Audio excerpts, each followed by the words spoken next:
Hi, ನಾನು ನಿಮ್ಮ Deepika. Welcome to my daily vlog. ಶ್ರಮವು ನಿನ್ನದೇ, ಸಮಯವೂ ನಿನ್ನದೇ. ಸಾಧಿಸುವ ಛಲವಿದ್ದರೆ ಪ್ರತಿಫಲ ಕೂಡ ನಿನ್ನದಾಗುವುದು. ಎಲ್ಲ ಹೆಣ್ಮಕ್ಳಿಗೂ ಬೆಳಗ್ಗೆ ಎದ್ದಿದ ತಕ್ಷಣ ಟೆನ್ಷನ್ ಆಗೋ ಒಂದೇ ಒಂದು ವಿಷಯ ಅಂದರೆ ಏನಪ್ಪ ತಿಂಡಿ ಮಾಡೋದು ಅಂತ. ನಾನು ತಿಂಡಿಗೆ ಇವತ್ತು ರವೆ ಇಡ್ಲಿ ಮಾಡಿದ್ದೆ. ನನ್ನ ಹಸ್ಬೆಂಡು ಸೂಪರ್ ಆಗಿದೆ ಅಂತ ಹೇಳಿದ್ರು. ಇನ್ನೇನು ತಿಂಡಿ ಆಗಿದ ತಕ್ಷಣ ಮತ್ತೆ ಮಧ್ಯಾಹ್ನ ಅಡಿಗೆಗೆ ಏನು ಮಾಡೋದಪ್ಪ ಅಂತ ಟೆನ್ಷನ್ನು. ನಾನು ಯೂಶಲಿ ಮಧ್ಯಾಹ್ನ ಟೈಮ್ ಸಾಂಬಾರು ಮಾಡಲ್ಲ. ಯಾಕಂದರೆ ನಾನು ನನ್ನ ಹಸ್ಬೆಂಡು ಮಧ್ಯಾಹ್ನ ಒಂದೇ ಟೈಮ್ ರೈಸ್ ತಿನ್ನೋದ್ರಿಂದ ಮಧ್ಯಾಹ್ನ ನಮ್ಗೆ ಏನೇನು ಯೂಶಲಿ ನಾನು ಸಾಂಬಾರೆಲ್ಲ ಮಾಡಲ್ಲ. ಬಿಕಾಸ್ ನನ್ನ ಹಸ್ಬೆಂಡು ಮತ್ತು ನಾನು ಒಂದೇ ಟೈಮ್ ರೈಸ್ ತಿನ್ನೋದ್ರಿಂದ ಒನ್ ಟೈಮು ನಮ್ಗೆ ಏನೇನು ಇಷ್ಟ ಆಗುತ್ತೋ ರೈಸ್ ಐಟಮ್ಸ್ ಎಲ್ಲ ಮಾಡ್ಕೊಂಡು ತಿಂತೀವಿ. ಹಾಗೆ ಇವತ್ತು ಸೋಯಾ ಬಿರಿಯಾನಿ ಮಾಡಿದ್ದೆ. ನನಗಂತೂ ಸೋಯಾ ಬಿರಿಯಾನಿ ಸಿಕ್ಕಾಪಟ್ಟೆ ಇಷ್ಟ. ನನ್ನ ಹಸ್ಬೆಂಡ್ಗೂ ಕೂಡ ಸಾಂಬಾರೆಲ್ಲ ಅಷ್ಟೊಂದು ಇಷ್ಟ ಆಗಲ್ಲ. ಅವರು ಕೂಡ ಬಿರಿಯಾನಿ, ಪಲಾವು, ಟೊಮೆಟೊ ಬಾತು ಇಂಥದ್ದೇ ತುಂಬ ಇಷ್ಟಪಡ್ತಾರೆ. ಅದಕ್ಕೆ ನಾನು ಮಧ್ಯಾಹ್ನ ಟೈಮ್ ಆ ಥರದನ್ನೇ ಕುಕ್ ಮಾಡ್ತೀನಿ.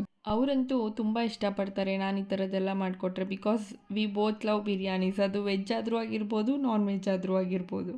ನನ್ನ ಹಸ್ಬೆಂಡ್ ವರ್ಕ್ ಮುಗಿಸ್ಕೊಂಡು ಬಂದಮೇಲೆ ನಮ್ಮದೊಂದು ಡೈಲಿ ರೊಟೀನ್ ಇದೆ. ಅದೇನೆಂದರೆ ನನ್ನ ಮಗಳನ್ನ ಡೈಲಿ ಪಾರ್ಕಿಗೆ ಕರ್ಕೊಂಡು ಹೋಗಲೇಬೇಕು. ಅವಳು ದಿನ ಪೂರ್ತಿ ಮನೆಯೊಳಗೆ ಇರ್ತಾಳಲ್ವ. ಅವಳಿಗಿನ್ನ 2 ಇಯರ್ಸ್ ಆಗಿರೋದ್ರಿಂದ ನಾನು ಆಚೆ ಎಲ್ಲೂ ಬಿಡಲ್ಲ ಅವಳನ್ನ.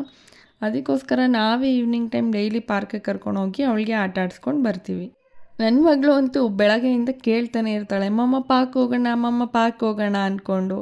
ಅವಳಂತೂ ಅಲ್ಲಿ ಆಟ ಆಡ್ತಿರೋ ಮಕ್ಕಳನ್ನೆಲ್ಲ ನೋಡಿ ಸಿಕ್ಕಾಪಟ್ಟೆ ಖುಷಿ ಪಡ್ತಾಳೆ. ಜೊತೆಗೆ ಅವಳು ಕೂಡ ಆಟ ಆಡ್ತಾಳೆ, ಎಲ್ಲ ಗೇಮ್ಸು ಆಡ್ತಾಳೆ. ಬರೀ ಗೇಮ್ಸ್ ಆಡೋದಲ್ಲದೆ ಅವಳು ಅಲ್ಲಿರೋ ಮಣ್ಣಲ್ಲಿ ಕೂಡ ಸ್ವಲ್ಪ ಹೊತ್ತು ಆಟ ಆಡ್ತಾಳೆ.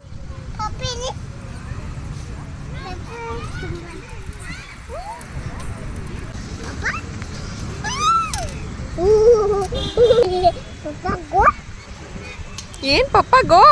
ಮಕ್ಕಳನ್ನ ಆ ಮಣ್ಣಲ್ಲಿ ಆಟ ಆಡೋಕ್ಕೆ ಬಿಡೋದ್ರಿಂದ ಅವ್ರ ಫಿಸಿಕಲ್ ಡೆವಲಪ್ಮೆಂಟ್ ಕೂಡ ಚೆನ್ನಾಗಾಗುತ್ತೆ. ಹಾಗೆ ಅವ್ರ ಇಮ್ಯೂನ್ ಸಿಸ್ಟಮ್ ಕೂಡ ಸ್ಟ್ರಾಂಗ್ ಆಗುತ್ತೆ. ಸೊ ನಾನಂತೂ ತಲೆ ಕೆಡಿಸ್ಕೊಳಕ್ಕೆ ಹೋಗಲ್ಲ. ನನ್ನ ಮಗಳು ಚೆನ್ನಾಗಿ ಮಣ್ಣಲ್ಲಿ ಆಟ ಆಡಲಿ ಅಂತ ಬಿಡ್ತೀನಿ.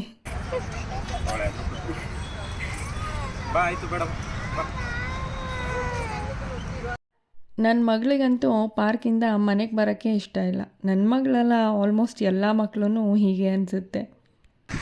ಬಾಯ್ ಚಿನ್ನು, ಬಾಯ್.